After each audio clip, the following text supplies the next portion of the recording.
लाडकी बहीण योजनेतील कामामुळे अंगणवाडी केंद्राच्या कामाकडे दुर्लक्ष. तर पाहूया बातमी खालीलप्रमाणे सविस्तर. तत्पूर्वी जर का तुम्ही चॅनलवर नवीन असाल तर चॅनलला लाईक करा, सबस्क्राईब करा आणि समोरील बेल लाईक क्लिक करा. नंतर तुम्हाला असेच नवनवीन व्हिडिओ पाहायला मिळतील. तर पाहूया बातमी. शासनाने राज्यातील 21 ते 65 वयोगटातील महिलांसाठी मुख्यमंत्री लाडकी बहीण योजना जारी केली आहे.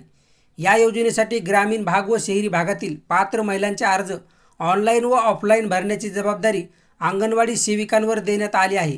त्यामुळे अंगणवाडी केंद्राच्या मूळ कामाकडे दुर्लक्ष होत असल्याचे बालक, गरोदर माता, स्तनदा मातांचे कुपोषण वाढण्याची भीती व्यक्त केली जात आहे. अंगणवाडी सेविका हा कुपोषित निर्मूलन, पुरपोषण आहाराचे वाटप, गरोदर व स्तनदा मातांच्या आरोग्याची काळजी घेणे, लसीकरण, किशोरी मुलींना आरोग्याबाबत मार्गदर्शन करणे आदी महत्त्वाची कामे करतात.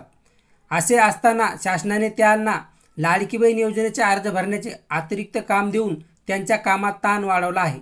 म्हणून योजनेचे दिलेले अतिरिक्त काम काढून त्यांचे मूळ काम करू द्यावे, नाहीतर अंगणवाडी कर्मचारी राज्यभर तीव्र आंदोलन करतील, असा इशारा महाराष्ट्र राज्य अंगणवाडी कर्मचारी संघटनेने दिला आहे. मुख्यमंत्री लाडकी बहीण योजनेचे अर्ज ऑनलाईन भरताना वारंवार अनेक तांत्रिक अडचणी येत आहेत. त्यात कमी शिक्षण असलेल्या नारी शक्ती दूत ॲप ओपन न होणे, सर्व्हर डाऊन होणे, मोबाईल फोन रेंज नसणे, अर्ज सबमिट न होणे. त्यामुळे अंगणवाडी सेविका वैतागल्या आहेत. अंगणवाडी केंद्राचे मूळ काम करून लाडकी बहीण योजनेचा अर्ज भरण्यासाठी अंगणवाडी केंद्र व सेविकांच्या घरी महिला गर्दी गोंधळ करीत असल्याने घरीही कामे होत नाहीत.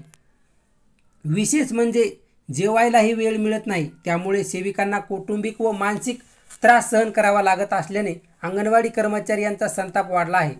अंगणवाडी सेविकांना लाडकी बहीण योजनेचे अतिरिक्त काम दिल्यामुळे पूर्ण दिवस मूळ कामासाठी त्यांना वेळच मिळत नाही. म्हणून सदरचे काम अंगणवाडी सेविकांकडून काढून घेण्यात यावे अशी मागणी संघटनेने राज्य कार्याध्यक्ष रामकृष्ण बी पाटील यांनी केली आहे.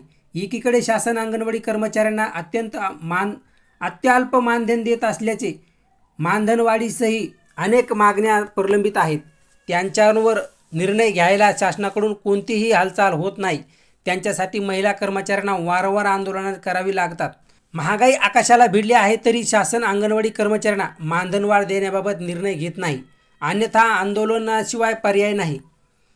सुप्रीम कोर्टाच्या आदेशानुसार अंगणवाडी कर्मचाऱ्यांना ग्रॅज्युटी दिली जात नाही. दरम्यान पेन्शनचा प्रश्नही प्रलंबित आहे. असे असताना इतक्या कमी मानधनात काम करूनही दिवसेंदिवस त्यांच्यावर कामाचा बोजा टाकला जात आहे. अंगणवाडी सेविकांना मूळ कामाव्यतिरिक्त अन्य कामे सोपवू नये, अन्यथा त्यांच्याबरोबर आंदोलन करण्याशिवाय पर्याय राहणार नाही. अंगणवाडी कर्मचाऱ्यांना लाडकी बहीण योजनेचे दिलेले अतिरिक्त काम काढून मूळ काम करून घ्यावे, नाहीतर अंगणवाडी कर्मचारी राज्यभर तीव्र आंदोलन करतील, असा इशारा रामकृष्ण बी पाटील यांनी दिला आहे.